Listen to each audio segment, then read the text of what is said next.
العلوم والآداب والفنون. أرحب بكم جميعا. آه، اليوم هو احتفال بجائزة الباحث الشاب.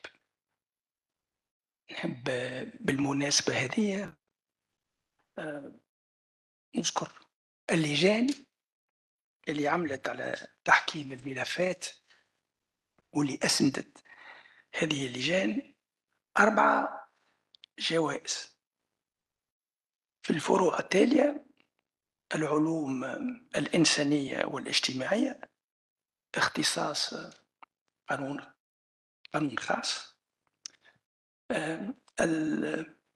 العلوم جائزتين، الجائزة الأولى في اختصاص الرياضيات والثانية في اختصاص البيولوجيا. لجنة الفنون في اختصاص الموسيقى والعلوم الموسيقية،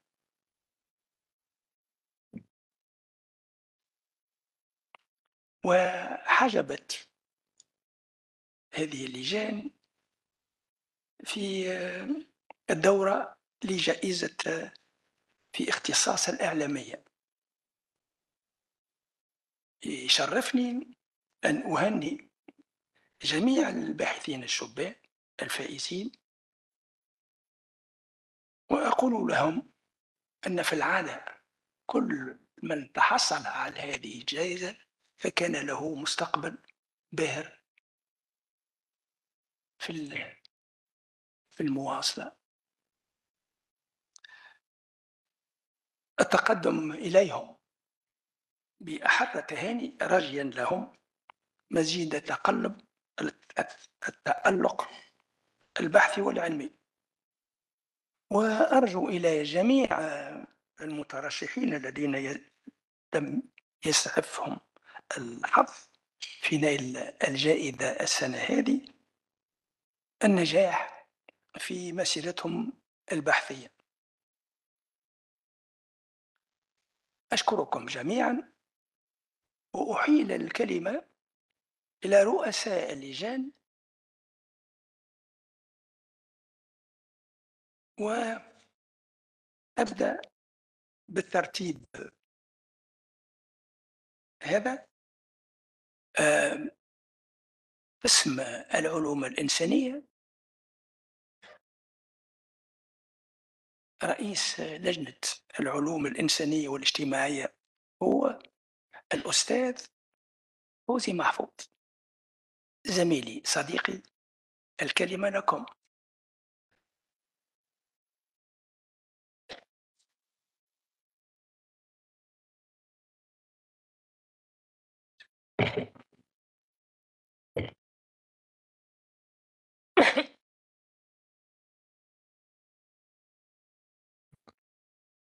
شكرا سيد الرئيس. مرحبا بالزملاء والحضور الكريم.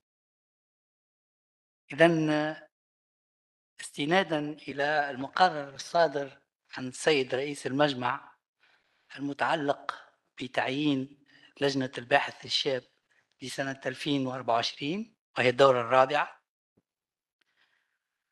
وبعد الاطلاع على قانون الجائزة صادر عن رئيس المجمع في 16 جانفي 2024،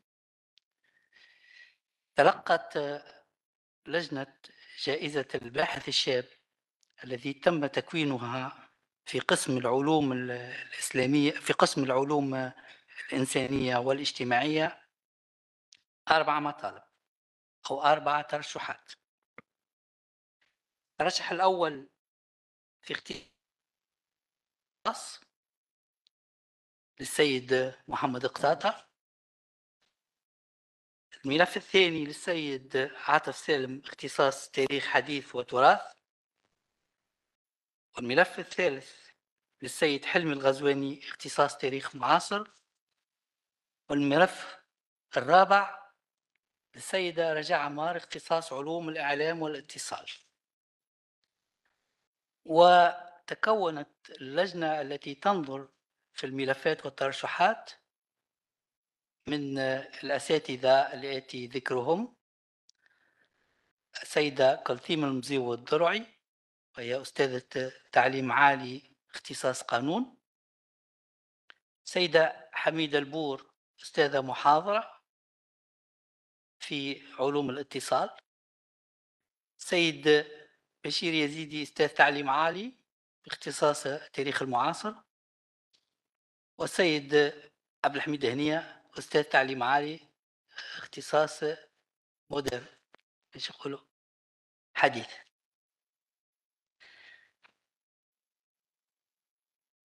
بعد استعراض مقبولية الملفات ومدى الجائزة، وبعد النظر في التقارير المنجزة عن كل الملفات، وبعد المداولة، اقترحت اللجنة بالإجماع ترشيح السيد محمد قطاطة لنيل جائزة الباحث الشاب للعلوم الإنسانية والاجتماعية لسنة 2024، وذلك للاعتبارات التالية: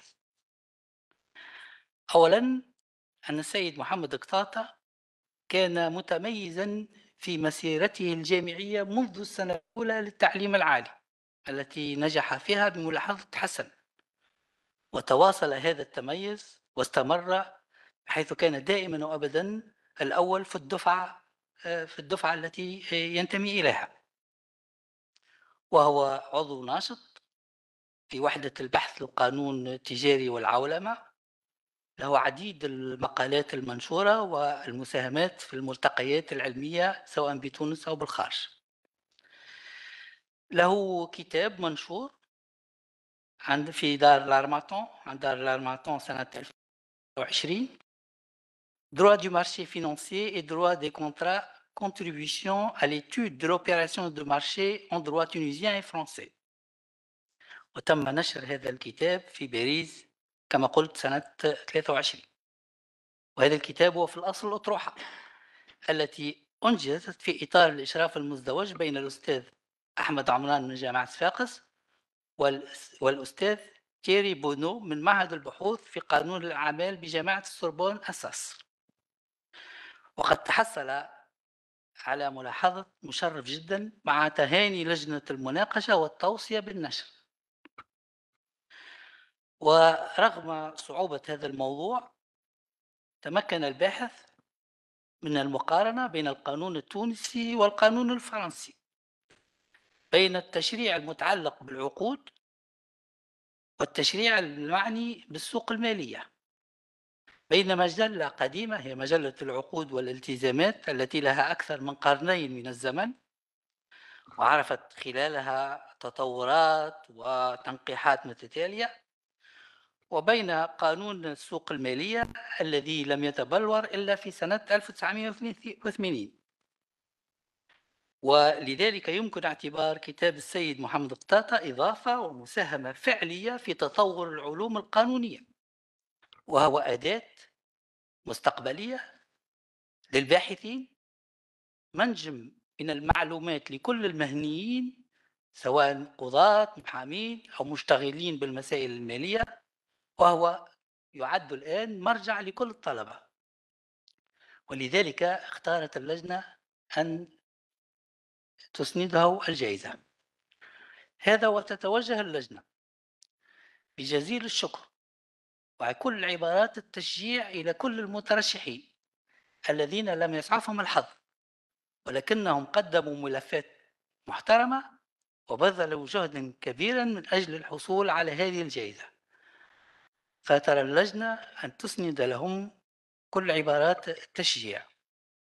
وأود في النهاية أن أختتم بشكر كل زملائي أعضاء اللجنة الذين كانوا في المستوى المرموق وحقيقة في مستوى المسؤولية، وقدموا كل ما يمكن تقديمه من أجل إنجاح هذه الدورة. شكرا لكم.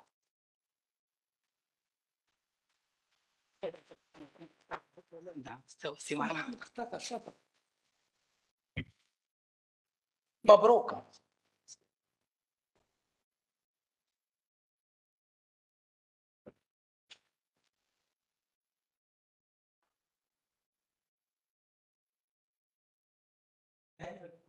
شكرا جزيلا، يعطيك الجيدة. ومن بعد تعطي الكلمة نتاعك.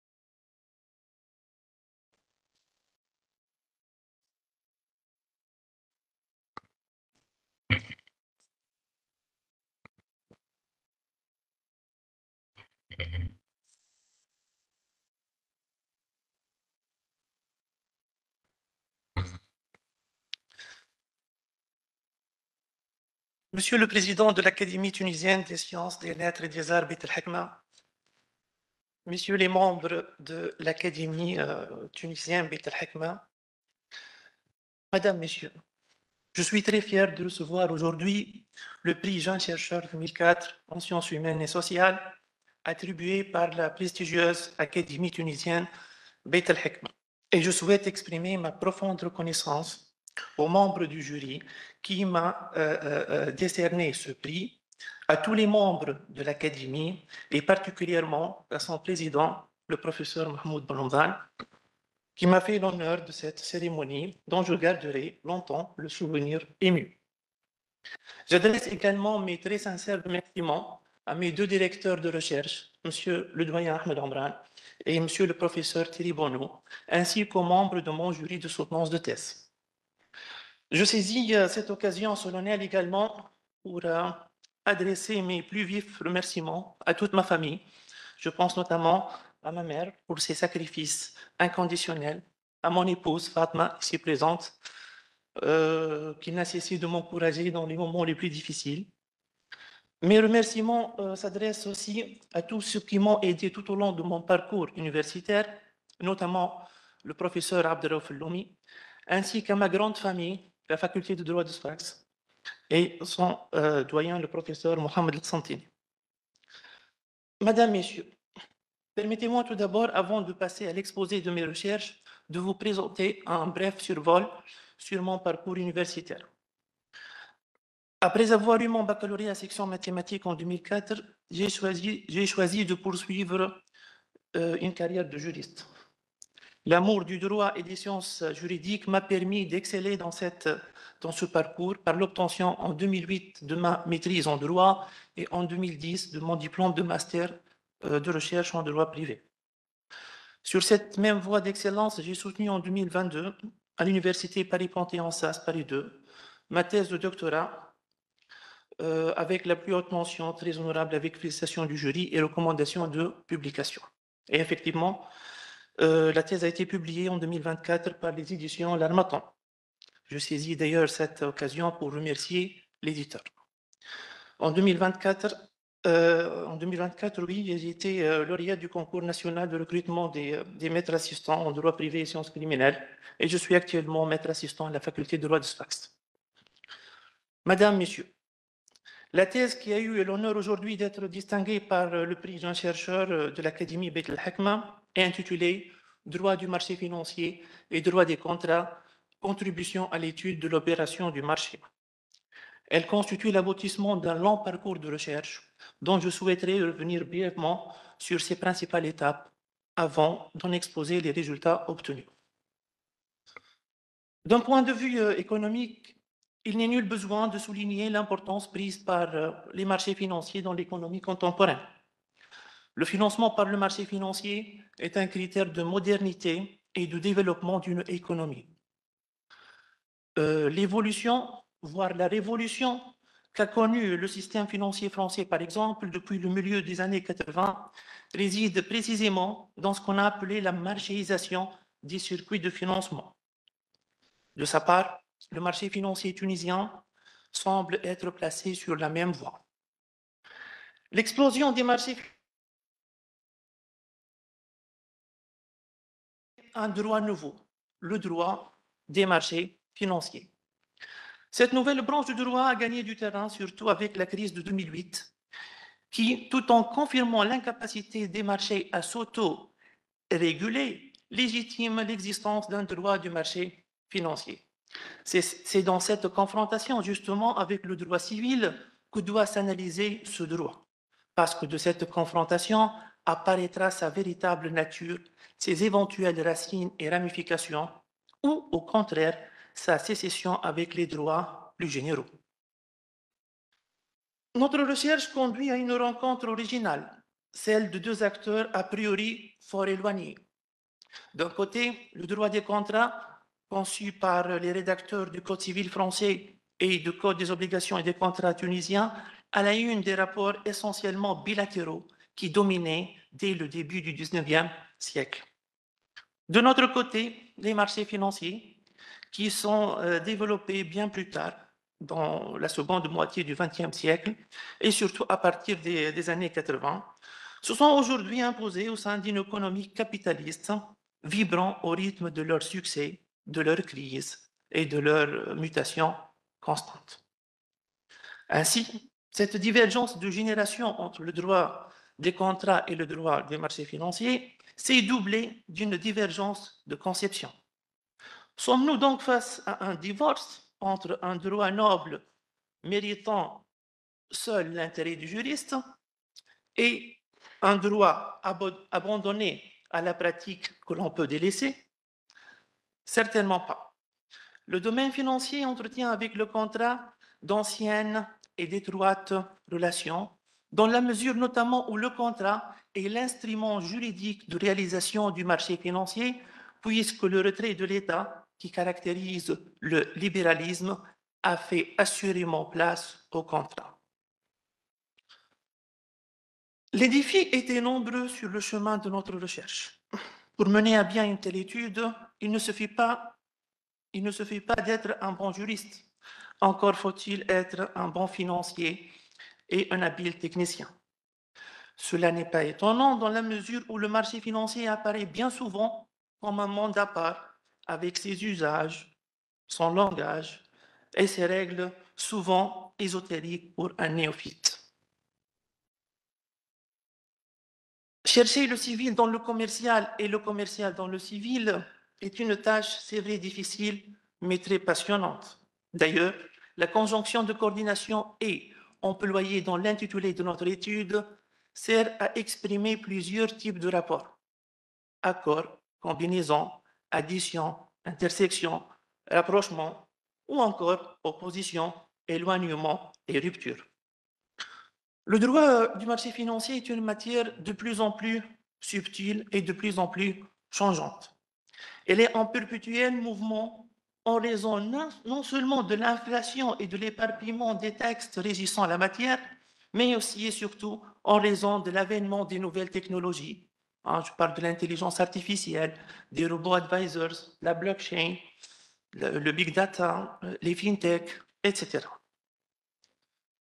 Madame, Monsieur, l'étude des relations entre le droit du marché financier et le droit des contrats a permis de démontrer paradoxalement l'adaptation, mais aussi la rupture de logique entre ces deux branches de droit à l'occasion de l'étude de l'opération du marché à travers une coupe transversale des différentes phases mises en œuvre pour la réalisation de la dite opération. Lors de la formation de l'opération du marché qui se compose de la phase de négociation et de l'intermédiation, et c'est l'objet de la première partie, on a pu conclure une certaine continuité de logique entre le droit du marché financier et le droit des contrats. Mieux qu'une continuité de logique, il s'agit d'un rapprochement, voire d'une adaptation des logiques. L'adaptation de ces logiques est confirmée d'une part dans la phase de l'intermédiation qui se caractérise par une texture contractuelle à la fois diversifiée et harmonieuse.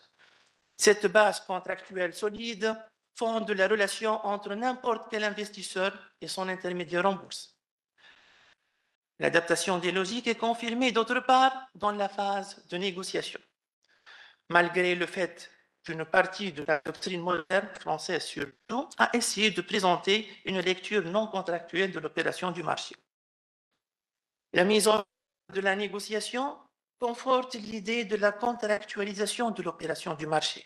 En effet, toutes les opérations sont fondées sur la notion fondamentale de l'ordre de bourse. Cette notion, qui constitue le cœur de l'opération, n'est accessible qu'à travers une lecture purement contractuelle.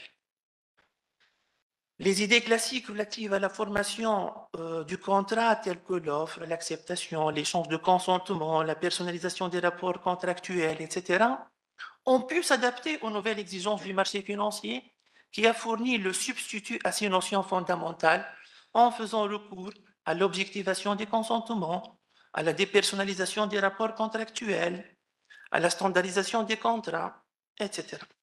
Ainsi, le droit du marché financier a dépassé le mythe du contrat, fruit de deux volontés libres et égales pour participer au renouvellement de sa conception.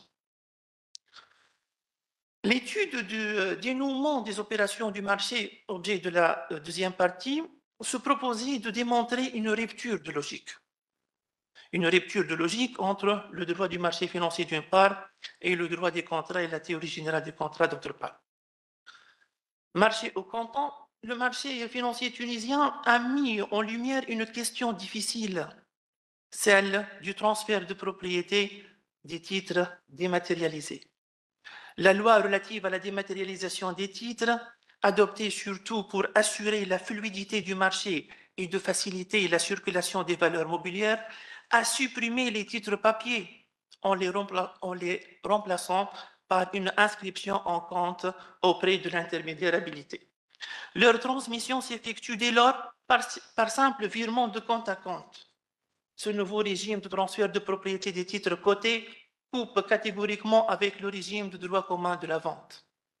Cette idée de rupture est également confirmée lors de l'étude du particularisme de l'opération du marché au niveau des modalités et des garanties de l'exécution. Évidemment, la logique du marché qui met en œuvre plusieurs intervenants lors de l'exécution de l'opération est une logique collective. En cela, elle se distingue radicalement de la logique synalagmatique du contrat de vente de droit commun, confirmée seulement lors de la formation du contrat. En guise de conclusion, pour que le droit du marché financier puisse réaliser ses objectifs, qui se résument dans la rapidité et la sécurité des transactions, il a commencé par s'adapter aux règles du droit du contrat, surtout dans la phase de formation de l'opération du marché, là où le degré de technicité est relativement faible. Cependant, dans la phase de dénouement, la technicité de l'opération du marché, ainsi que son caractère purement mécanique, ont atteint un niveau maximal. Ainsi, le pragmatisme du droit du marché financier apparaît avec toute sa force pour affirmer la rupture avec le droit des contrats, caractérisé par sa souplesse, et annonce ainsi le triomphe de la logique du marché, caractérisée par une technicité accrue. Je vous remercie.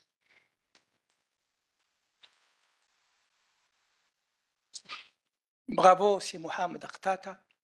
Vous êtes attaqué à un sujet d'une extrême complexité aujourd'hui parce que nous faisons face à une révolution extrêmement rapide des marchés financiers. La Tunisie est encore bien loin, mais il était important qu'un Tunisien ou une Tunisienne soit au fait des nouveautés qui ont lieu dans ce domaine. Demain, on aura bien plus besoin de vous qu'aujourd'hui. Félicitations. الكلمة الآن إلى قسم العلوم ورئيس لجنة العلوم الرياضية في الرياضيات هو الأستاذ عبد الحميد الحصايري. الأستاذ عبد الحميد الحصايري باش يكلمنا عن طريق الويب. زميلي العزيز رئيس اللجنة، الكلمة لكم. شكرا سيد الرئيس، وأعتذر على عدم الحضور في مقر المجمع لظروف قاهرة. تحية لكل الحاضرين. إذن تشرفت برئاسة لجنة الرياضيات الخاصة بجائزة الباحث الشاب الذي يسندها سنويا المجمع في هذه الدورة وفي الدورة التي سبقتها. اللجنة متكونة من الأساتذة: سناء حزم من تونس، ديتريك فان روزن من السويد، بيير فالوا من فرنسا، ونجيب بن سالم من تونس. أغتنم هذه الفرصة للتقدم لكل أعضاء اللجنة بجزيل الشكر على ما قاموا به من عمل هام خلال دراسة الملفات المقدمة في الدورتين. في هذه الدورة قررت اللجنة بالإجماع أن تقترح إسناد الجائزة للسيدة فاتن الزين، وذلك من الأسباب التي تم شرحها في التقرير الممضى من طرف أعضاء اللجنة، والذي تمت صياغته، اقترحت صياغته على أعضاء اللجنة باللغة الإنجليزية، نظرا أولا لأن كل الأعمال العلمية وخاصة الرياضيات يقع نشرها على المستوى العالم باللغة الإنجليزية. ثانيا لأن هناك أعضاء أجانب ومنهم زميلنا ديتريك فان روزن من السويد لا يمكن التخاطب معه إلا باللغة الإنجليزية. وبما أن من أهداف المجمع هو تعزيز مكانة اللغة العربية، ارتأيت أن أقدم فكرة على ما جاء في التقرير باللغة العربية، ثم ربما قراءته بسرعة باللغة التي كتب بها في الأصل حتى تكون ربما الترجمة التي قمت بها يعني متناسقة ومتماشية مع ما جاء في المحتوى النص الأصلي. إذن جاء في التقرير الذي تبناه أعضاء اللجنة أن فاتن الزين باحثة لامعة احتلت دائما المرتبة الأولى في مسيرتها في كل مراحل مسيرتها الجامعية، دراستها الجامعية. تحصلت على شهادة دكتوراه في جوان 2021 في مجال المعادلات التفاضلية والمعادلات التفاضلية العشوائية. فاتن الزين كتبت أطروحتها في 3 سنوات فقط، وبسرعة تحصلت على خطة أستاذ مساعد في سنة 2022، محتلة المرتبة الأولى في المناظرة الوطنية لانتداب الأساتذة المساعدين في مجال الرياضيات.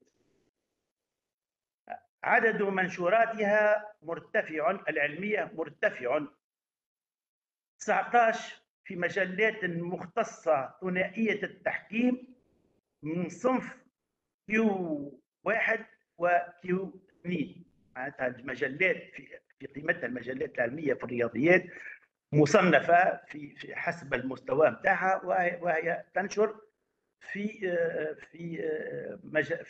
مجلات مختصة من صنف Q1 و Q2، وهذه تصنيفات معروفة على المستوى العالمي. وذلك في 19 عمل منشور في ظرف 4 سنوات، 2 منهما فردية. العمل الأول تم قبوله للنشر سنة 2020، بالإضافة إلى هذا العدد من الأعمال المنشورة، لها 10 أعمال، بعضها تم إيداعه لغاية النشر، وبعضها في مرحلة متقدمة. من بين هذه الأعمال ال10 4 أعمال فردية.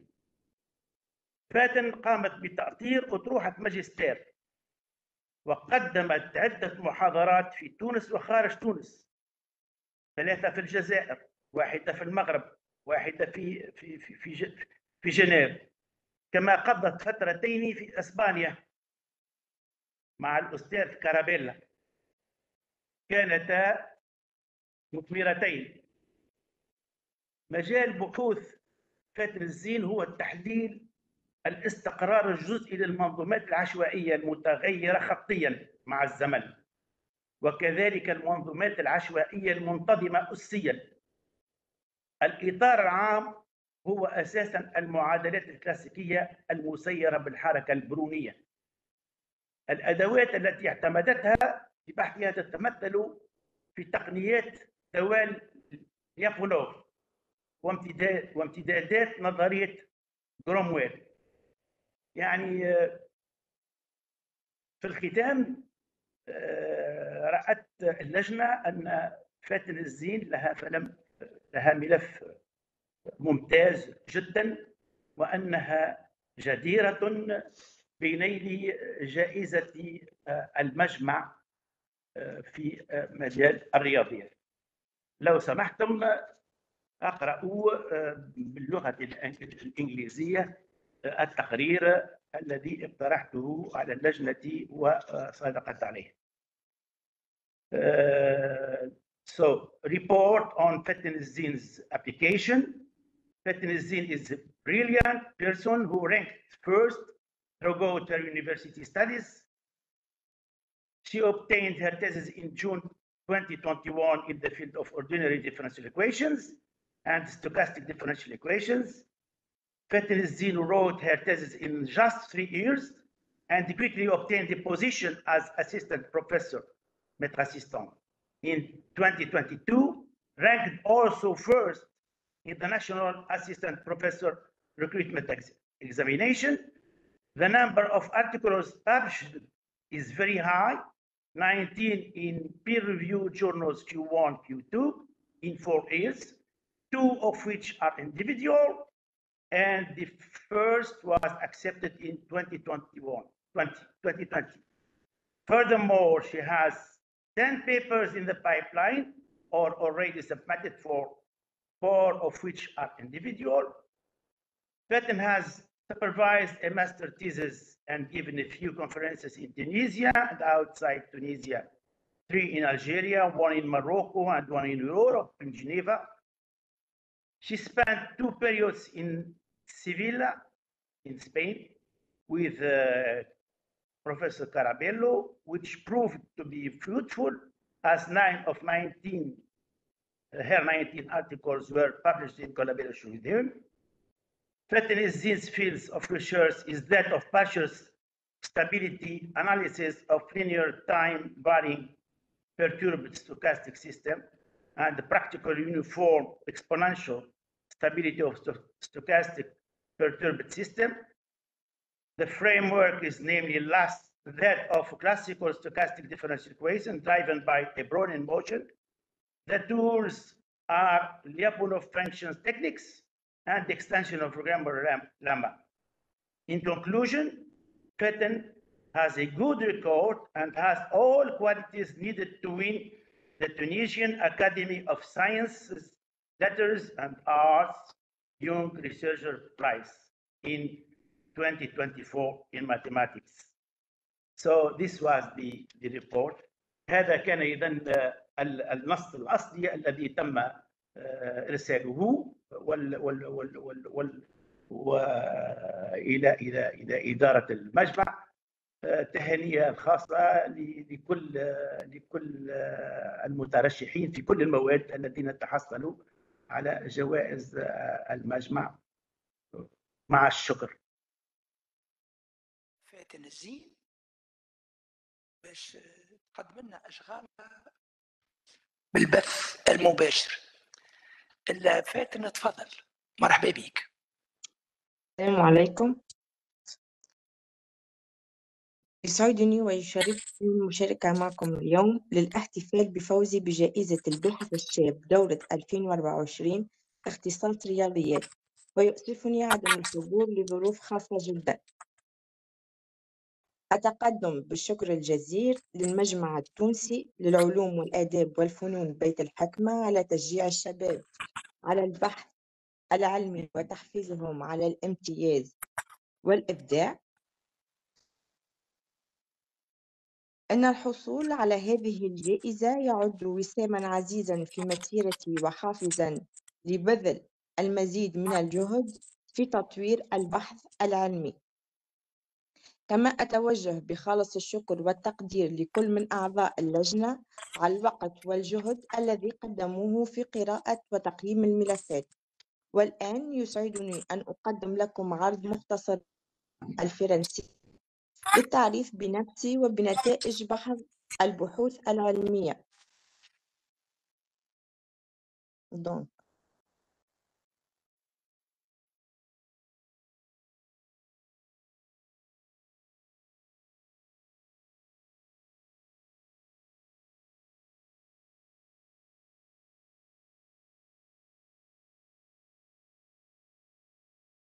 واضح البارتاج d'écran.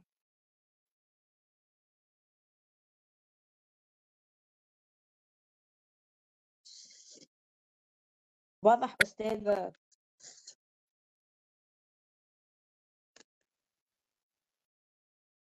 Donc, cette présentation s'articule autour. Allez-y, nous vous entendons. D'accord, merci. Donc, cette présentation s'articule autour de 3 points essentiels. En premier lieu, je présente un rapport de synthèse scientifique de mes activités en ce qui concerne ma formation, mes expériences et ma participation aux conférences nationales et internationales. En deuxième lieu, je fais un éclairage sur mes activités de recherche doctorale et postdoctorale. Et enfin, je me concentre à présenter mes principales voies futures de recherche. Donc,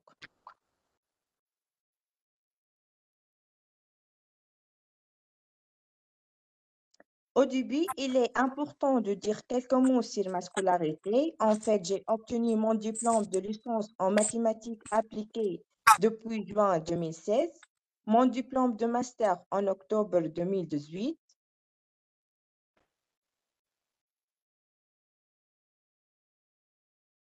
Au mois de juin 2021, j'ai obtenu le titre d'un docteur en mathématiques à la faculté des sciences de Sfax. J'ai commencé à enseigner en tant que vacataire à la faculté des sciences de Sfax et l'école supérieure de commerce de Sfax. Après, j'ai été assistante contractuelle à la faculté des sciences de Sfax. Depuis 2022, j'ai été maître assistante à la faculté de sciences et j'étais classée la première au concours national de recrutement de professeurs maîtres assistants en mathématiques appliquées. Donc, en 2022, j'ai reçu le prix de la meilleure thèse en mathématiques de la part de l'Association des femmes mathématiciennes de Tunisie, édition 2021. Donc, mes thèmes de recherche portent sur la théorie du contrôle et l'étude de stabilité des équations différentielles ordinaires et stochastiques.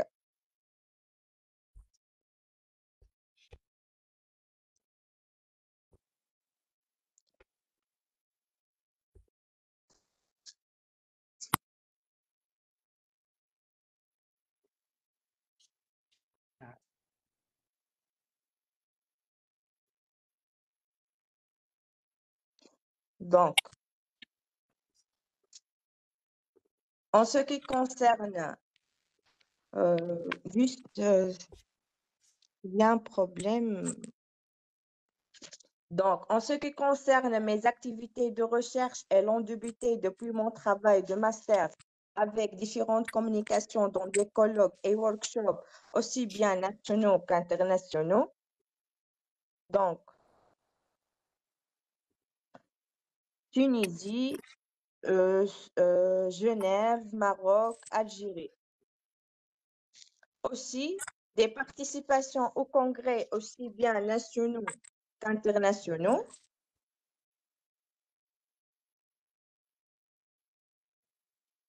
Ainsi, j'étais membre de comités d'organisation et scientifiques de différentes conférences. Donc, mon sujet de thèse porte sur l'étude de stabilité de certaines équations différentielles stochastiques dans le cadre d'un partenariat scientifique avec le laboratoire IDIN de la faculté de mathématiques de l'Université de Séville. Notre étude doctorale nous conduit à se pencher sur deux axes de recherche, l'étude de la stabilité partielle pratique des équations différentielles stochastiques. Après, on a bien développé la stabilité partielle pratique avec un taux de décroissance générale. Notre deuxième axe de recherche porte sur l'étude de problèmes de stabilité et stabilisation de certaines classes des systèmes stochastiques singuliers. On a bien réussi à introduire une nouvelle classe des systèmes stochastiques perturbés singuliers autonomes. Une étude vaste et globale est portée sur cette classe de système. On a bien prouvé l'existence et l'unicité de la solution de cette classe du système. Après, on est consacré à l'étude de la stabilité et de stabilisation de ce type de système, tout en se basant sur les techniques de Lyapunov.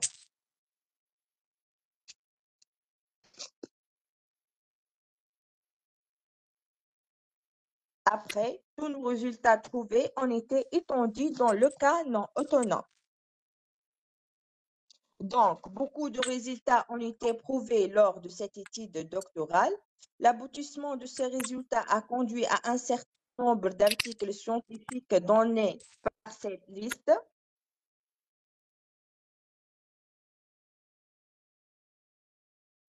Après la thèse, et dans le cadre d'un partenariat scientifique avec l'Université de Séville et d'autres universités, la recherche en équipe et la convergence des thèmes de recherche nous conduisent à publier la liste des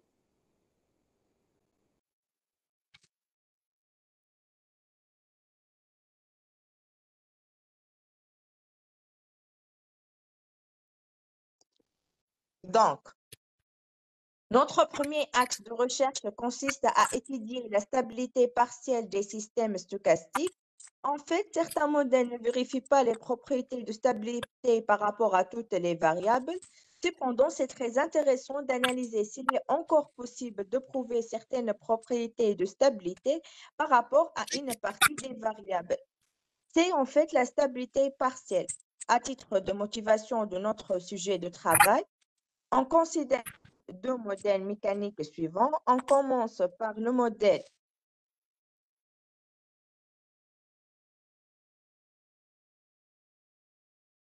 actionnaire de masse de preuve de rotation translation décrit dans la figure suivante et dont son équation est modélisée par ce système.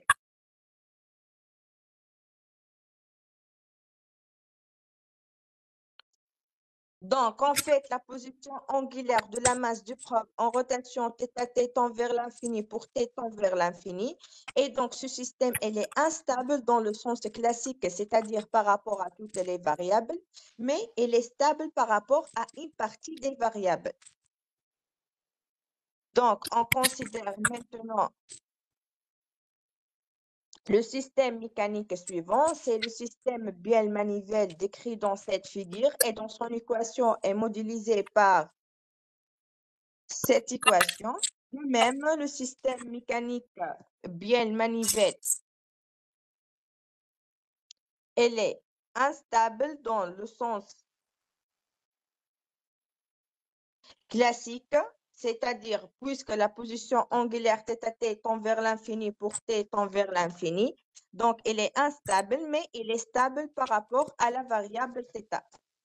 Donc,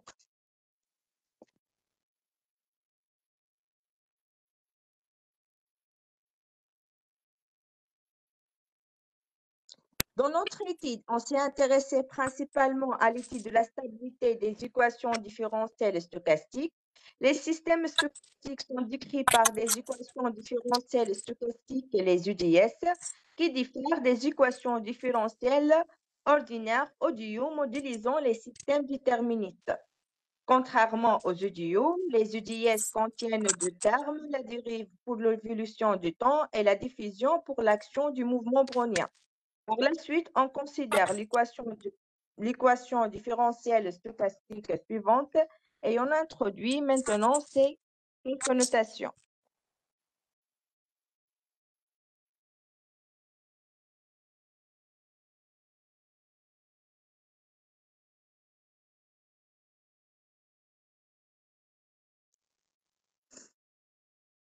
Donc, c'est les notations. Dans la littérature, différents auteurs ont étudié la stabilité partielle d'un point d'équilibre, mais personne n'a développé ce type de stabilité dans le cas où l'origine ne peut pas être considérée comme un point d'équilibre. En collaboration avec M. Karaballo, Hamemi et Mchiri, nous avons réussi à introduire un nouveau concept de stabilité partielle, c'est la stabilité partielle pratique. Donc, on suppose qu'il existe T tel que Ft0 différent de 0 ou Gt0 différent de 0. Et donc, l'origine ne peut pas être considérée comme un point d'équilibre. Par conséquent, l'étude de la stabilité partielle de l'équation nous conduit à étudier la stabilité partielle de la boule suivante.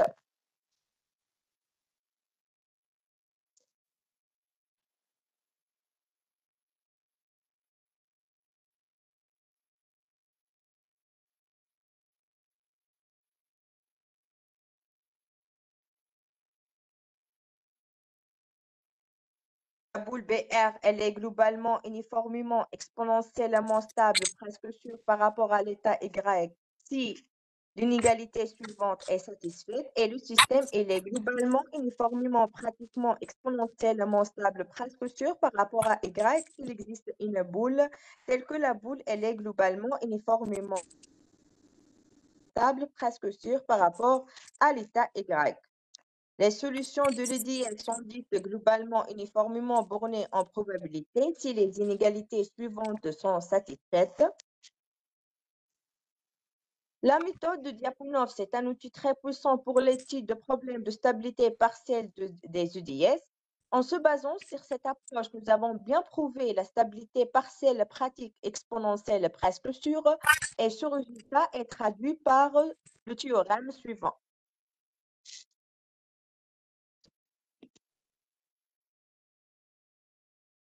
Donc, tous nos résultats trouvés nous encouragent à poursuivre l'étude de la stabilité partielle pratique des UDS. Notre deuxième papier dans cet axe étant la stabilité partielle pratique exponentielle presque sûre des UDS pour introduire et développer un nouveau concept de stabilité partielle pratique avec un taux de croissance générale défini par ce qui suit. Nous avons maintenant ces quelques hypothèses. Donc, sous ces hypothèses, nous avons bien établi l'estimation suivante et après, dans le corollaire suivant, nous avons déduit la convergence vers la boule BR avec un taux de croissance générale. Passons maintenant à notre deuxième axe.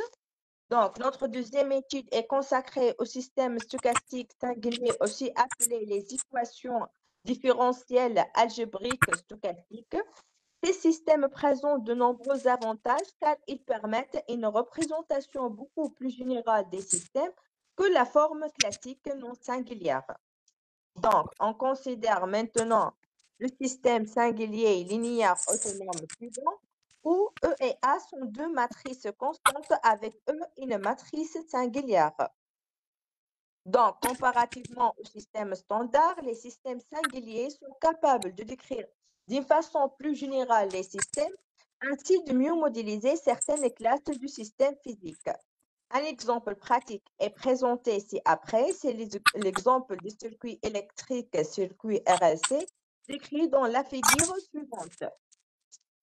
Et dans son équation est modélisé par le système singulier linéaire autonome suivant. À notre connaissance, dans la littérature, il y a très peu de résultats concernant ce type de système.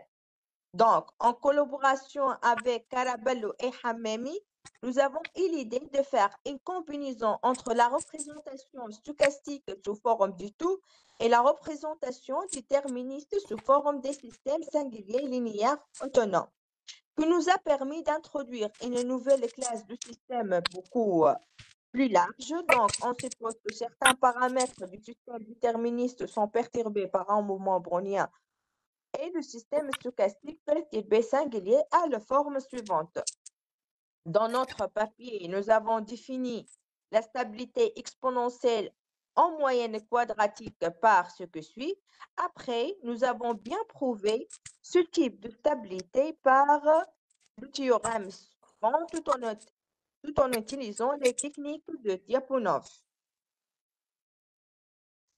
Donc, après la thèse, et dans le cadre d'un partenariat scientifique avec l'Université de Séville, nous avons étendu la stabilité partielle des équations différentielles stochastiques à des équations différentielles stochastiques dérivées par un mouvement brownien géométrique. Donc, par la suite, on considère l'équation stochastique suivante dérivée par un mouvement brownien géométrique.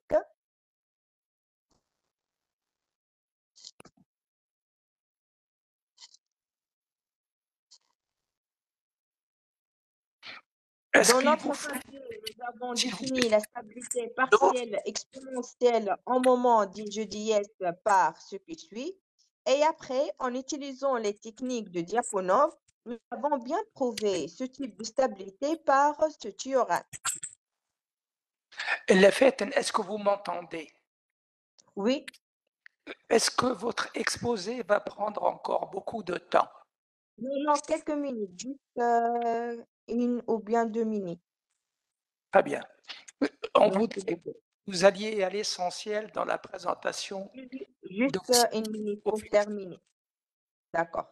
Donc, comme application, notre résultat a été repliqué sur le système mécanique masse-ressort perturbé par un mouvement brownien géométrique afin de valider notre méthode développée. Donc, c'est l'exemple.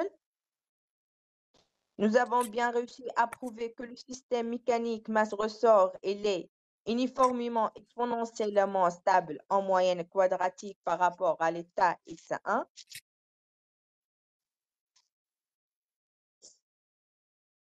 Après, en 2024, nous avons défini la stabilité partielle pratique en moment avec un taux de décroissance générale par ce qui suit. Et sous ces 4 hypothèses, nous avons bien établi cette estimation.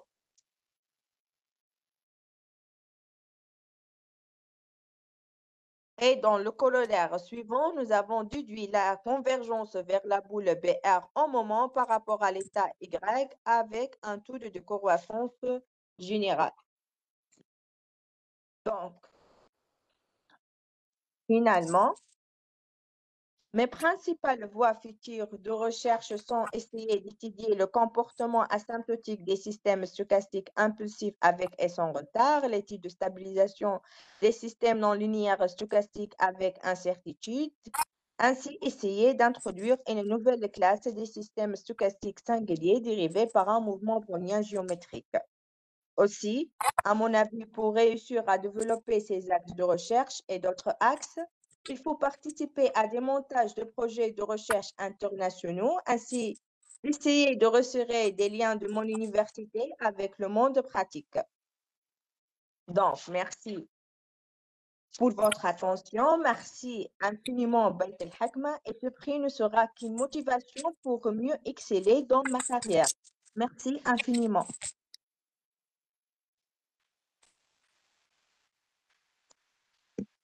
C'est nous qui vous félicitons. Le fait est, Merci. puisque vous êtes absent, nous Oui, allons malheureusement. le prix à votre frère qui vous remplace. Oui. Pas-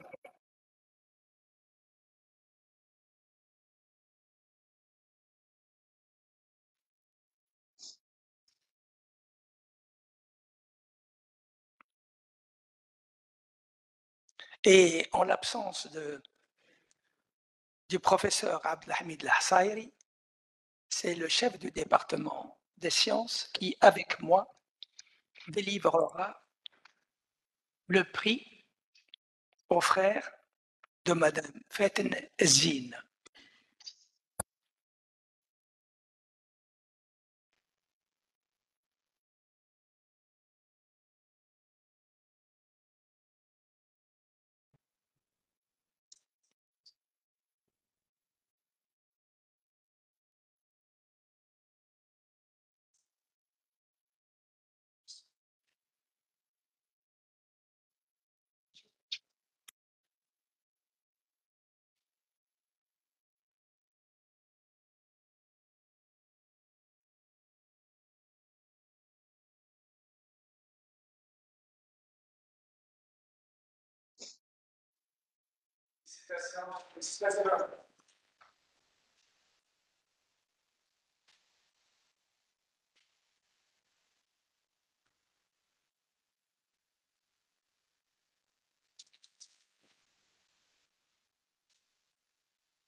توا نمر إلى لجنة العلوم البيولوجية.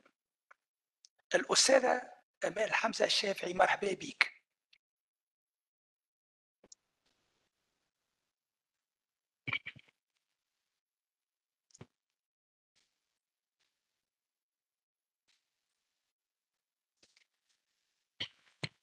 عسلامة الناس الكل.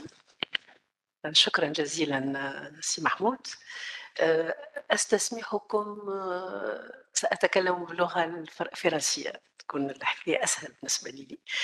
Donc, j'ai eu le plaisir et l'honneur de présider la commission prix jeunes chercheurs en sciences biologiques. Et j'ai travaillé avec mes collègues que je dois citer, qui ont fait preuve de beaucoup de collaboration et de beaucoup d'efficacité. Les membres de cette commission, c'est Monsieur Selm Chouaib, qui est directeur de recherche INSERM à l'Institut Gustave Roussy, et aussi membre de l'Académie et membre du département en sciences. Professeur Hafez Abdelmlek, de la faculté des sciences de Bizerte, qui est aussi le directeur du département sciences avec le Hakma. Professeur Lasad Neifer, de la faculté des sciences de Sfax. Haytham Mhazbi, qui est professeur au centre de recherche Bouj el-Sedria. Et moi-même, donc, nous avons reçu cette année 4 dossiers de candidature.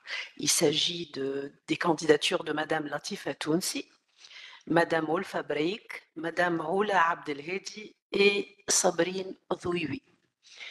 En fait, nous avons procédé en 2 étapes. Une première étape, c'était une présélection des dossiers. Donc, nous avons réalisé une première présélection qui a abouti au choix de 2 dossiers scientifiques. Et ensuite, bien sûr, nous avons délibéré pour accorder ce prix à Madame Oula Abdelhedi, que je félicite au passage. Alors, je tiens à préciser que le fait que Beit el-Hakma accorde ces prix jeunes chercheurs, d'abord, l'aura, le rayonnement de Beit el-Hakma à l'échelle nationale est indiscutable, mais en même temps, c'est une action qui va catalyser, qui va encourager ces jeunes chercheurs dans leur parcours, et c'est ce qui va leur donner une reconnaissance à une échelle nationale, parce que vous savez tous que nous sommes en train, il y a plusieurs chercheurs qui sont en train de partir, de quitter le pays, donc nous sommes heureux de pouvoir retenir ces chercheurs compétents, dynamiques, enthousiastes, et qui peuvent encore apporter beaucoup à notre pays, à la recherche scientifique, même si les conditions ne sont pas toujours très faciles. Alors, donc, nous avons retenu donc, la candidature de Madame Oula Abdelhedi, et je pense que j'ai eu Oula Abdelhedi à l'Institut préparatoire aux études d'ingénieurs de Sfax. Donc, elle a fait un brillant parcours. D'ailleurs, elle était classée 17e à l'échelle nationale quand elle a quand elle a passé le concours d'entrée aux écoles d'ingénieurs. Donc, elle était 17e à l'échelle nationale en sciences biologiques et ça, c'est vraiment très, très, très important, très significatif. Alors, par ailleurs, Oula, elle a un diplôme de doctorat en génie biologique à l'ENIS, un diplôme d'ingénieur en génie biologique à l'ENIS aussi. Donc, le diplôme universitaire de premier cycle à l'Institut préparatoire de Sfax. Et elle a eu en 2018 un prix présidentiel de la meilleure thèse de doctorat en Tunisie. Donc, je considère que son parcours est brillant et je vous en félicite, madame. Alors, revenons à l'évaluation des dossiers. Donc, nous avons évalué les dossiers selon des critères objectifs. Mes collègues ont apporté chacun de leur côté une perspective, mais qui a finalement convergé vers la même décision. Alors, je vais résumer en quelques points l'essentiel de cette étude ou cette évaluation des dossiers scientifiques. Donc, Madame Ola Abdelhedi, son travail se caractérise par une grande qualité scientifique. Elle a mis au point un procédé de bioconversion enzymatique pour la valorisation des coproduits de poissons et la valorisation donc par bioconversion enzymatique de coproduits marins. Elle a mis en évidence des propriétés technofonctionnelles de protéines gélifiantes. Alors, elle en parlera après dans son exposé oral, je suppose. Au niveau de la production scientifique, donc la candidate, elle a 54 publications internationales, un Hirsch Index de 28, et en termes de valorisation, elle est à l'origine de 5 brevets, dont 3 où elle figure comme premier auteur.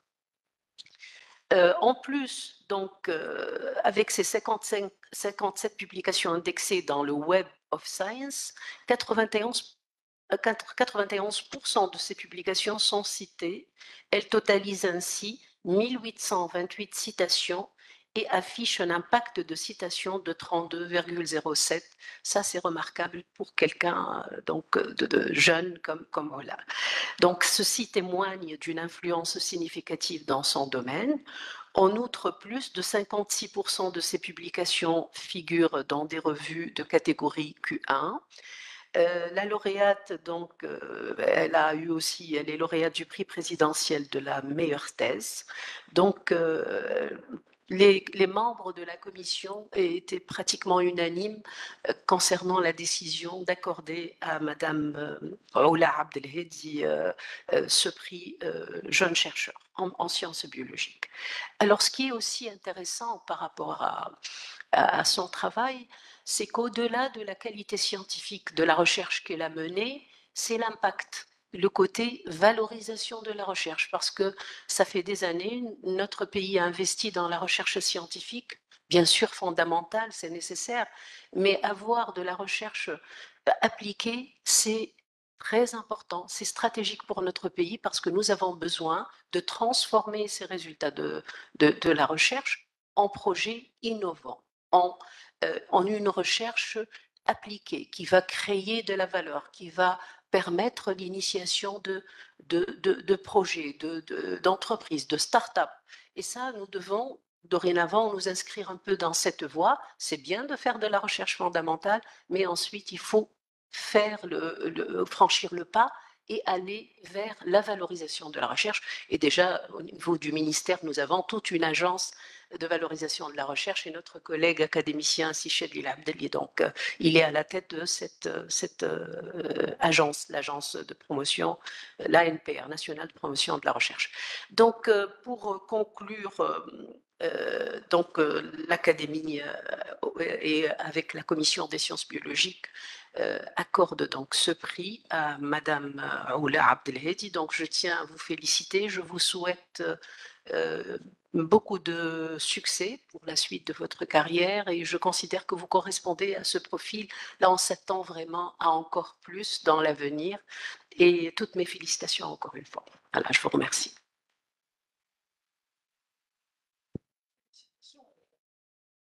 Madame Oula Abdelhedi, la parole est à vous.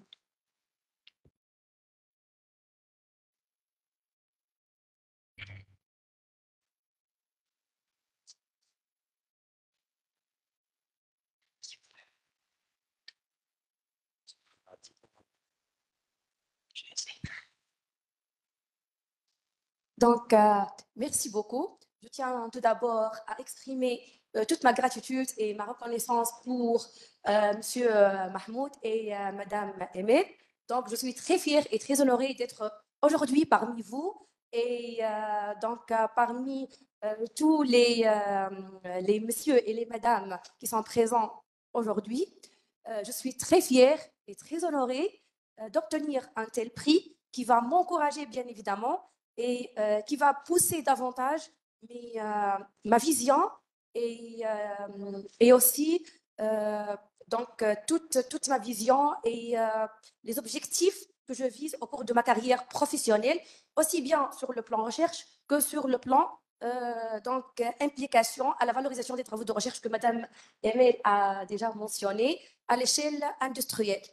Donc, je remercie le travail de l'Académie Beit el-Hekma, essentiellement donc tous les membres du jury, Madame Emel et tous les membres qu'elle a déjà cités. Donc, c'est bien évidemment un travail énorme et donc c'est un temps alloué, un temps énorme alloué et des efforts qui sont vraiment considérés. Toute réussite n'est vraiment réalisée qu'à travers des sacrifices, bien évidemment mes propres sacrifices à travers le travail et aussi des sacrifices de la famille, essentiellement ma mère et mon mari qui est aujourd'hui présent ici, donc Mourad. C'est juste à titre indicatif que Mourad a déjà obtenu le prix. Oui, il a déjà en 2020, il a obtenu le prix du meilleur chercheur ici, donc il a été à l'Académie Beit el-Hekma en octobre 2020. Et aujourd'hui, c'est moi en 2025, donc je suis très honorée et très fière. Je vais passer directement à présenter brièvement donc tout d'abord mon cursus universitaire et puis mes travaux de recherche. C'est bon. C'est bon. Donc, je suis Ola Abdelhadi, âgée de 33 ans. Je suis docteur ingénieur en génie biologique et actuellement maître assistante en génie biologique, spécialité bioprocédés alimentaires à l'Institut supérieur de biotechnologie de Béja, Université de Jandouba. J'ai un H-index à peu près de 29 et je suis auteur principal et co-auteur de plus de 58 publications. J'ai eu mon baccalauréat en 2009, puis mon diplôme national d'ingénieur auprès de l'ENIS en 2014. Et mon diplôme de thèse de doctorat en juillet 2017. Donc, j'ai effectué ma thèse de doctorat en 3 ans avec la mention très honorable et félicitations écrites du jury. Et en 2018, j'ai eu le prix présidentiel de la meilleure thèse de doctorat à l'échelle nationale. C'était Actuellement, je suis maître assistante en génie biologique à l'Institut supérieur de biotechnologie de Béja. Donc, mes activités de recherche se résument essentiellement en 3 axes principaux. Donc, je vais passer très brièvement.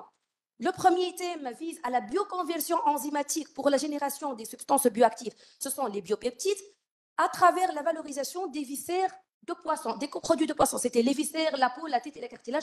Donc, tous les coproduits qui ont été rejetés au niveau des marchés locaux donc, ont été valorisés moyennant différentes voies. Essentiellement, c'est la bioconversion enzymatique. Donc, c'est un procédé vert.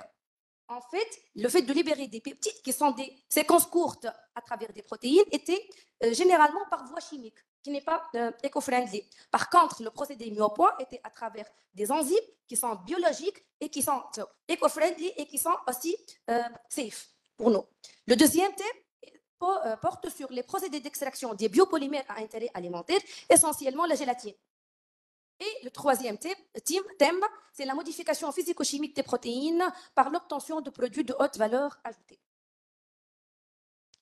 Donc, généralement, les espèces marines utilisées au cours de mon travail sont la poulpe, le crabe, les missolis, le baliste, la sèche. Donc, ce sont des espèces marines qui sont très consommées à la Tunisie et dans les processus de filetage, de désossage, de consommation et tout ça, génèrent différents types de coproduits dont la masse est très importante, allant jusqu'à plus de 30% de la masse totale de ces produits. Donc, ces coproduits étaient, donc, comme je vous ai déjà dit, l'os, cartilage, masse viscérale, peau, tête et yeux. Et mon travail porte essentiellement sur la valorisation de la masse viscérale et de la peau. Et ce, à travers l'hydrolyse enzymatique, donc moyennant des enzymes qui sont des agents biologiques dans un réacteur où la réaction était vraiment contrôlée en termes de temps, d'efficacité afin de libérer un hydrolysat riche en peptides. Ce sont des molécules bioactives qui ont plusieurs propriétés, telles que les propriétés antioxydantes, antimicrobiennes, anti-inflammatoires, anti-hypertensives. Donc, différentes activités ont été vraiment mises en évidence et prouvées à l'échelle in vitro, c'est-à-dire dans des tubes à essai, bien in vivo, dans un modèle animal. Donc, on a travaillé sur des animaux de laboratoire. Donc, parmi les activités, c'est l'hypertension artérielle. Donc, on connaît que l'hypertension est un risque cardiaque, c'est un risque de mortalité à l'échelle mondiale qui est dû à différents facteurs tels que le tabac, le diabète, l'hyperconsommation d'alcool, de sel. Donc, c'est l'augmentation de la pression artérielle systolique au-delà de 140 et de la pression artérielle systolique au-delà de 90. Donc, on a prouvé par les études menées, de mes études en fait, donc on a prouvé que ces peptides sont capables de diminuer la pression artérielle chez des rats sur lesquels ils sont rendus hypertendus par une injection d'adrénaline. Outre plusieurs autres activités. Donc, j'ai mentionné cette activité vu son importance pour les êtres humains. Au cours du deuxième thème, donc, on a opté à l'extraction de différentes protéines, telles que la gélatine. Donc, on connaît tous que la gélatine pose plusieurs problèmes à l'échelle religieuse. Donc, on se dit gélatine porcine, donc c'est haram, halal et tout ça. Donc, on a opté pour l'extraction de la gélatine à partir des coproduits de poisson. Donc, il n'y a pas de problème ni religieux, ni à l'échelle santé. Donc, la gélatine extraite a été appliquée dans différents domaines comme étant des biofilms d'emballage. Donc, ce sont des emballages comestibles et biodégradables. Donc, et de cette manière, on peut réduire le gaspillage alimentaire comme étant des agents cicatrisants. Donc, c'est les pansements de nouvelle génération et aussi dans différentes formulations alimentaires. Donc, pour la valorisation de ces travaux de recherche à l'échelle industrielle, on a effectué différentes collaborations avec différentes industries à l'échelle nationale, telles que la société Mliha, et c'était un travail en collaboration avec la MPR, présidé par M. Chedli Abdelli, qui porte sur le développement de nouveaux produits de charcuterie à base de viande rouge et blanche. Et ici, on a valorisé la viande de dromadaire. Donc, c'était le premier projet qui a porté sur le développement d'un nouveau jambon, saucisse, à base de la viande de dromadaire, et qui va être, inchallah, commercialisé. Autre collaboration industrielle donc, porte sur la valorisation des biopolymères d'origine végétale ou bien marine, tels que les pectines et les gélatines, et des composés phénoliques à base de spiruline, des feuilles de vigne aussi qui sont rejetées et des écorces d'orange, et qui ont été utilisés dans différentes applications alimentaires, soit pour préparer des films pour l'emballage de différents produits alimentaires tels que la ricotta, comme une première application à l'échelle industrielle. Et aussi, on a collaboré avec la société Gourmandise pour enrichir et préparer de nouveaux produits de pâtisserie tels que le calisson et ici le cacamante. Donc, l'ensemble de ces travaux a fait l'objet de différentes publications internationales et aussi de différents brevets nationaux qui sont soumis et acceptés à l'Institut national de normalisation et de la propriété intellectuelle, l'INORPI. Aussi, je suis membre de différents projets de recherche internationaux tels que le projet CMCE, le projet tuniso-algérien, le projet Erasmus Capacity Building in Higher Education, et aussi je suis reviewer dans différents journaux internationaux renommés. Aussi, je suis auditrice experte dans le système management de la sécurité alimentaire ISO 22000 auprès de différentes industries, et je suis experte dans la formulation des aliments avec la société Gourmandise. Je suis aussi active dans la participation et à l'organisation des hackathons, l'organisation des journées doctorales et de différentes manifestations scientifiques depuis l'année 2019 à l'actuel. Et merci pour votre attention et finalement que ton aliment soit vraiment ton médicament.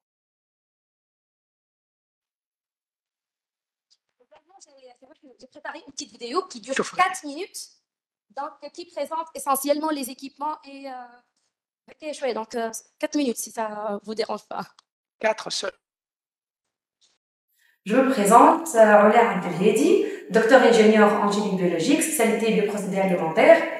J'ai obtenu mon diplôme de thèse de doctorat en 2017, donc spécialité bioprocédés alimentaires. Et par la suite, donc j'ai continué mes travaux postdoctoraux au niveau donc du laboratoire de physiologie fonctionnelle et de valorisation de bioressources. À l'actuel, je suis maître assistante à l'Institut supérieur de biotechnologie de Béja, qui est un institut supérieur affilié à l'université de Jandouba. Donc, là, les axes de recherche sur lesquels je me suis focalisée sont essentiellement la valorisation des coproduits marins à travers différentes voies. Donc la première voie, c'est l'élaboration des peptides fonctionnels doués de diverses activités biologiques. Et la deuxième voie est l'extraction des protéines de haute valeur ajoutée, à savoir la gélatine marine. Donc pratiquement, l'esconal faut que la gélatine pose plusieurs problèmes à l'échelle internationale, que ce soit donc les problèmes liés à la maladie de vache folle. Parmi les axes de recherche à l'échelle internationale, on a focalisé les travaux de recherche sur l'extraction de la gélatine à partir des coproduits marins tels que la peau, les viscères, la tête, et cette gélatine a servi pour l'élaboration des emballages alimentaires comestibles et biodégradables. Donc, essentiellement, les axes de recherche sont focalisés sur deux parties. Sur l'élaboration de peptides fonctionnels qui peuvent être des additifs dans des formulations alimentaires comme des aliments fonctionnels, ou bien pour l'élaboration des films comestibles d'emballage afin de réduire le gaspillage alimentaire pour des objectifs environnementaux.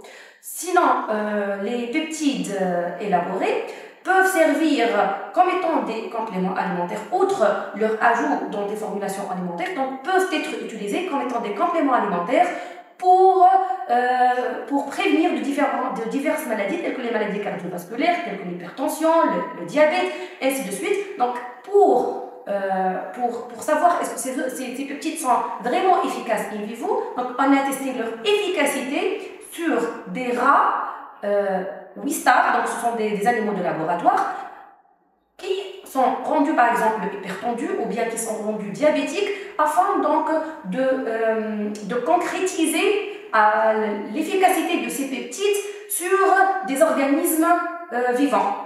Donc essentiellement ce sont les deux axes principaux sur lesquels j'ai travaillé donc mes travaux de thèse ou bien mes travaux postdoctoraux. Donc, le laboratoire de physiologie fonctionnelle et de valorisation de bioressources est un laboratoire qui est fondé au niveau de l'Institut supérieur de biotechnologie de Béja, sous la direction de professeur Hicham Esberi. Donc, le laboratoire est équipé par différents équipements qui servent dans le domaine alimentaire, tels que la fromagerie, donc qui sert à développer plusieurs types de fromages à l'échelle semi-industrielle. Donc, on peut travailler avec une dizaine de litres de lait pour préparer donc des fromages frais, de la ricotta, ainsi de suite. Sinon, donc, on trouve une ultrafiltration semi-industrielle. Aussi, donc, on peut séparer et purifier les protéines en fonction de leur masse moléculaire. On trouve également un texturomètre pour analyser les propriétés texturales et rhéologiques de divers aliments tels que les biscuits, la crème glacée, la gélatine, les gels, les cakes, donc différents types d'aliments. Aussi, donc, on trouve un équipement de séchage tel que l'atomiseur ou bien le lyophilisateur qui servent à sécher différents types d'aliments et différentes textures. Par exemple, l'atomisation du lait pour produire du lait en poudre, ou bien le séchage par lyophilisation des substances bioactives afin de les incorporer, comme je vous ai dit, dans les formulations alimentaires. Donc, tous mes travaux de recherche ont été couronnés par le prix présidentiel de la meilleure thèse de doctorat nationale. C'était en juillet 2017, au cours de donc, Yom el-Ilm, le 25 juillet 2018. Donc, c'est le prix de la meilleure thèse de doctorat à l'échelle nationale.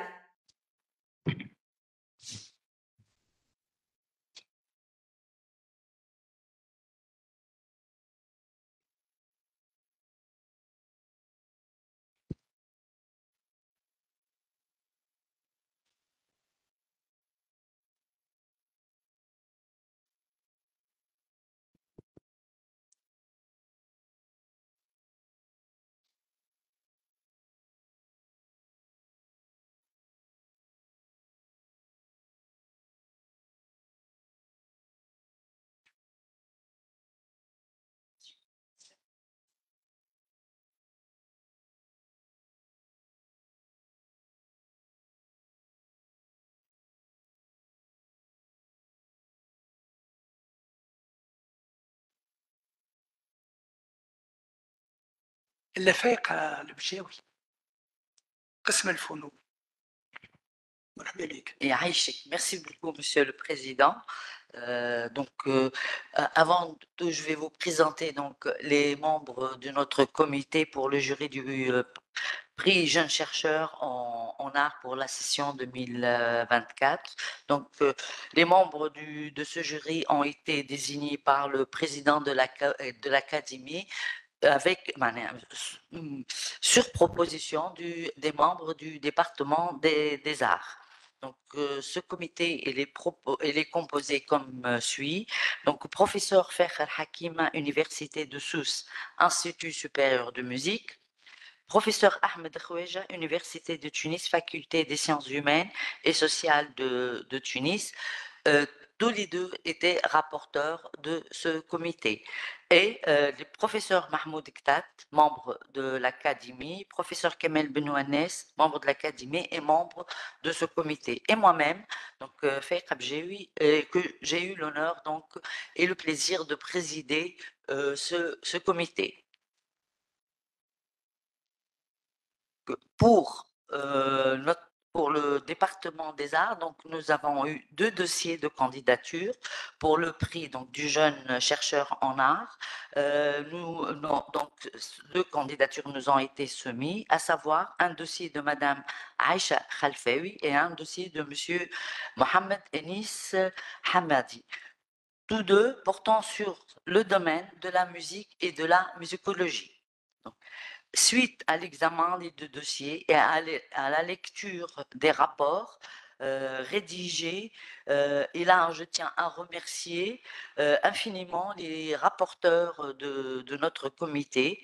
Donc une réunion à distance a été organisée et elle s'est tenue le vendredi 18 octobre 2024, suite à une discussion entre les 5 membres du jury.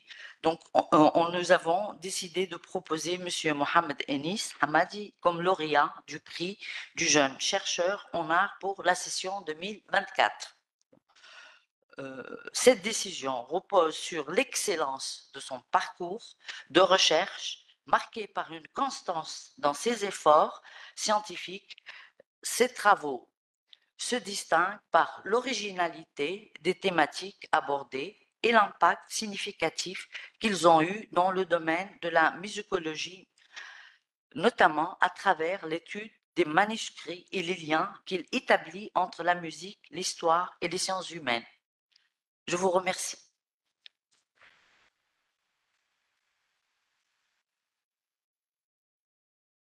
Hamadi.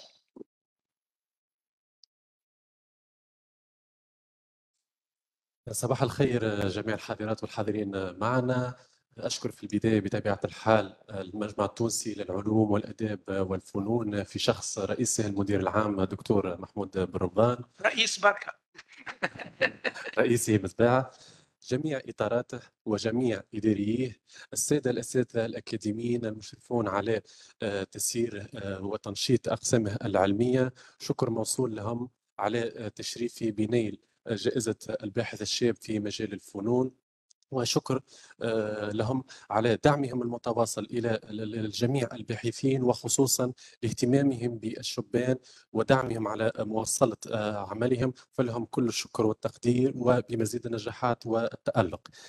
شكر كذلك إلى جميع أفراد عائلتي، أذكر أبي وأمي، أختي وزوجتي وابني أمير على ما قدموه لي في الحقيقة من تضحيات وتشجيعات مستمرة كان لها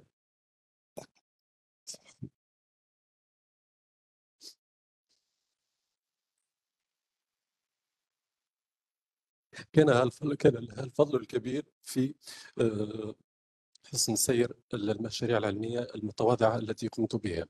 شكر كذلك إلى جميع أساتذتي وعلى ما تفضلوا به لي من علوم ومعارف في الحقيقة ساهمت في مزيد تحسين مستواي. وأذكر بطبيعة الحال الأستاذ الدكتور أنيس المؤدب الذي في الحقيقة كان له الفضل الكبير في توجيهي إلى مجال المخطوطات الموسيقى، وعلى ما قدمه لي في الحقيقة من دعم مستمر ونصائح ورشد كان لها في الحقيقة الفضل الكبير. شكر كذلك إلى الأستاذ الدكتور محمود الكتات كذلك لما قدمه دائما لي من نصح وإرشاد وكان دائما داعما لي. شكر كذلك إلى أستاذنا الحاضر معنا دكتور فاخر حكيمة كذلك الذي لطالما كان كذلك لي عونا لي ومرشدا لي. شكرا لهم ولجميع باقي أساتذتي الأعزاء ولهم كل العرفان والتقدير. إذن يتقدم هذا الملف الحقيقة هو إذن العفو. أنا محمد أنيس الحميدي فأقدم نفسي في البداية. أنا محمد أنيس الحميدي بطبيعة الحال 34 سنة، مدرس سابق في المعهد العالي للمهن التراث بتونس والمعهد العالي للموسيقى والمسرح بالكيف، وأستاذ مساعد حاليا بالمعهد العالي للفنون والحرف بقفصة، وأشغل كذلك خطة المنسق العلمي لمركز الموسيقى العربية والمتوسطية النجمة الزهراء.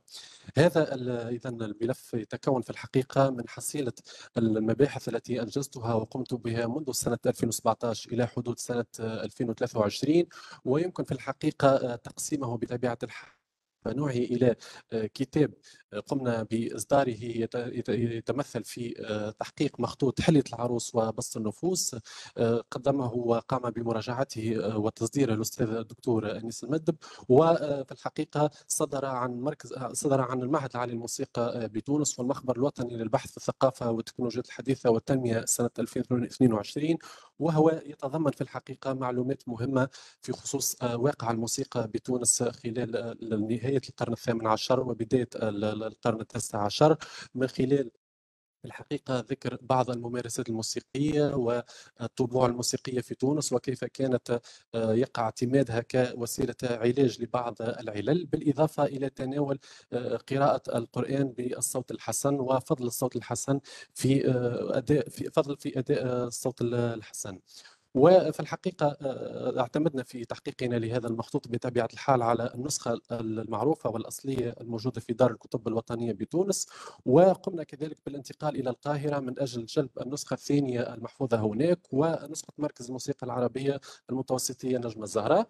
وفي خصوص مؤلف الباحث في الحقيقة لم نكتفي فقط بما قدمه أحمد بن بذية في كتاب الإتحاف وحسن حسني عبد الوهاب في كتاب ورقات، بل كذلك قمنا ببحث في مؤسسة الأرشيف الوطني التونسي يخص المؤلف أحمد بن حمود السنان، ووجدنا معلومات تدل بطبيعة الحال كما هو هنا واضح بأنه أحد سكان مدينة منزل جميل، وبأنه في الحقيقة كان يعد عضوا في الضبطية لهذه المنطقة.